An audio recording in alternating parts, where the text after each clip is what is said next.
दोस्तों, एक नई दुनिया बन रही है और पता है क्या? इस बार भारत इसके बिल्कुल सेंटर में है। हम बात करने वाले हैं पैक्स सिलिका की, एक ऐसा गठबंधन जो सेमीकंडक्टर और आर्टिफिशियल इंटेलिजेंस की दुनिया को हमेशा के लिए बदल सकता है। चलिए इसे जरा और गहराई से समझते हैं कि ये है क्या और इसके असली मायने क्या हैं। तो ये पैक्स सिलिका आखिर है क्या? देखिए, इसका नाम ही अपने आप में पूरी कहानी बयां कर देता है। पैक्स ये एक लैटिन शब्द है जिसका मतलब है शांति या स्थिरता। जैसे इतिहास में हमने पैक्स रोमाना या पैक्स अमेरिकाना के दौर के बारे में पढ़ा है। और सिलिका मतलब सिलिकॉन, वो एलिमेंट जिससे आज की डिजिटल दुनिया के सारे चिप्स बनते हैं। तो मतलब साफ है, आने वाले दौर में दुनिया पर राज वही करेगा जिसके हाथ में सिलिकॉन की कमान होगी। और यहीं पर जब हम इसकी तुलना पैक्स अमेरिकाना से करते हैं तो बात और भी दिलचस्प हो जाती है। दूसरे विश्व युद्ध के बाद जो पैक्स अमेरिकाना का दौर था ना, उसका मेन फोकस था आर्थिक खुलापन और एफिशिएंसी। लेकिन पैक्स सिलिका की सोच बिल्कुल अलग है। यहाँ सारा जोर नेशनल सिक्योरिटी और सप्लाई चेन को मजबूत बनाने पर है, भले ही इसके लिए इकोनॉमिक एफिशिएंसी से समझौता ही क्यों ना करना पड़े। मतलब बाजार अब दूसरे नंबर पर है, पहले है देश की सुरक्षा। तो आज के इस विश्लेषण में हम 5 अहम पहलुओं पर गौर करेंगे। सबसे पहले समझेंगे कि पैक्स सिलिका क्या है, फिर देखेंगे कि इसके सदस्य देशों की असली ताकत क्या है, कौन से बड़े नाम इस गठबंधन से बाहर रखे गए हैं, भारत की इसमें इतनी धमाकेदार एंट्री कैसे हुई, और सबसे आखिर में वो सबसे बड़ा सवाल, क्या ये सब काम करेगा? तो चलिए शुरू करते हैं और समझते हैं कि ये गठबंधन आखिर काम कैसे करता है। देखिए, इसकी असली ताकत छिपी है चोक पॉइंट्स के कॉन्सेप्ट में, जहां हर मेंबर देश सप्लाई चेन के एक बहुत ही जरूरी हिस्से पर अपना कंट्रोल रखता है। यहां देखिए, अमेरिका इनोवेशन, आईपी और फाइनेंस को कंट्रोल करता है। चिप बनाने के लिए जो बहुत खास केमिकल्स चाहिए वो जापान से आते हैं। दक्षिण कोरिया मेमोरी चिप्स का बादशाह है। ऑस्ट्रेलिया के पास लिथियम और रेयर अर्थ मिनरल्स का खजाना है। इजराइल वेंचर कैपिटल और साइबर सिक्योरिटी में माहिर है, तो सिंगापुर पैकेजिंग और लॉजिस्टिक्स का हब है। और हाँ, एआई के लिए जो बेहिसाब एनर्जी और पैसा चाहिए वो यूएई और कतर जैसे देश मुहैया कराते हैं। ये सब मिलकर एक ऐसा इकोसिस्टम बनाते हैं जिससे चीन जैसे देशों पर निर्भर रहने की जरूरत ही नहीं। लेकिन पैक्स सिलिका की कहानी सिर्फ इसके मेंबर्स से ही पूरी नहीं होती।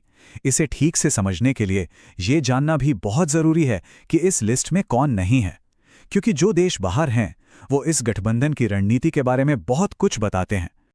और यहीं पर एक बहुत ही बड़ा सवाल खड़ा होता है, दुनिया का सबसे जरूरी चिप प्रोड्यूसर इस गठबंधन का फुल मेंबर क्यों नहीं है? और इसका जवाब आप कह सकते हैं सीधा भी है और पूरी तरह से पॉलिटिकल भी। ताइवान।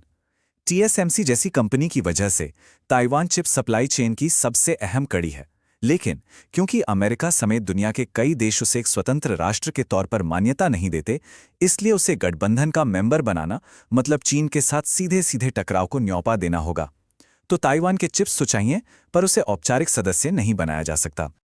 अब बात करते हैं यूरोपीय संघ की। उनकी गैर मौजूदगी भी काफ़ी कुछ कहती हैं। एक्सपर्ट्स मानते हैं कि अमेरिका को पूरे ईयू से एक साथ डील करने के बजाय अलग अलग देशों से बात करना ज़्यादा आसान लगता है।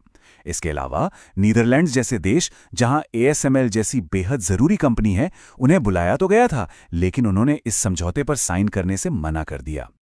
अब आते हैं कहानी के सबसे इंटरेस्टिंग पार्ट पर, यानी भारत पर। पैक्स सिलिका में भारत का सफर बहुत ही दिलचस्प रहा है। शुरुआत में भारत को इस एलीट क्लब से बाहर रखा गया था, लेकिन आज भारत इसका एक अहम सदस्य है। जरा ये टाइमलाइन देखिए, आपको समझ आएगा कि सब कुछ कितनी तेजी से बदला। दिसंबर 2025 में जब ये गठबंधन बन रहा था, तब भारत को इनवाइट तक नहीं किया गया था। लेकिन सिर्फ 2 महीने बाद फरवरी 2026 में भारत इसका 10वां सदस्य बन गया। तो आखिर इन 2 महीनों में ऐसा क्या हो गया?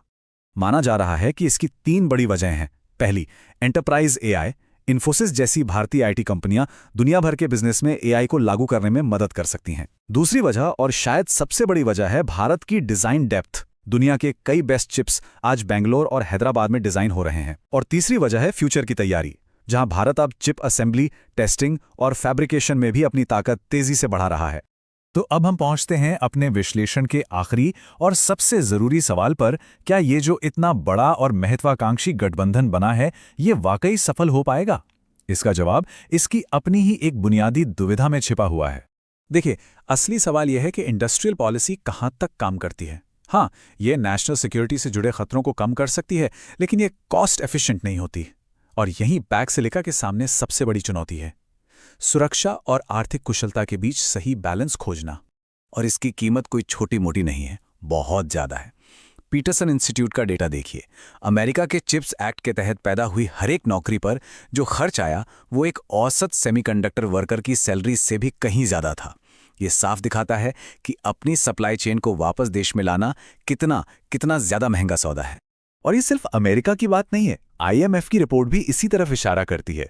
उनके मुताबिक फ्रेंड शोरिंग यानी सिर्फ दोस्त देशों के साथ व्यापार करने से दुनिया की कुल GDP घट सकती है, क्योंकि इससे एफिशिएंसी कम होती है और लागत बढ़ जाती है।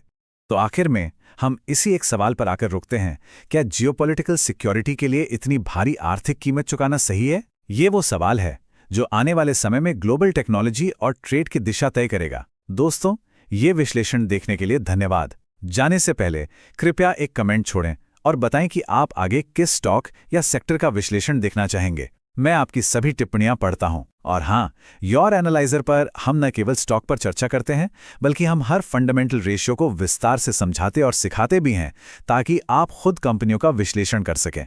तो ऐसी ही गहरी सीख और बाजार की जानकारी के लिए अभी चैनल को सब्सक्राइब करें और बेल आइकन दबाना न भूलें। देखने के लिए धन्यवाद। जल्द ही मिलते हैं। Disclaimer.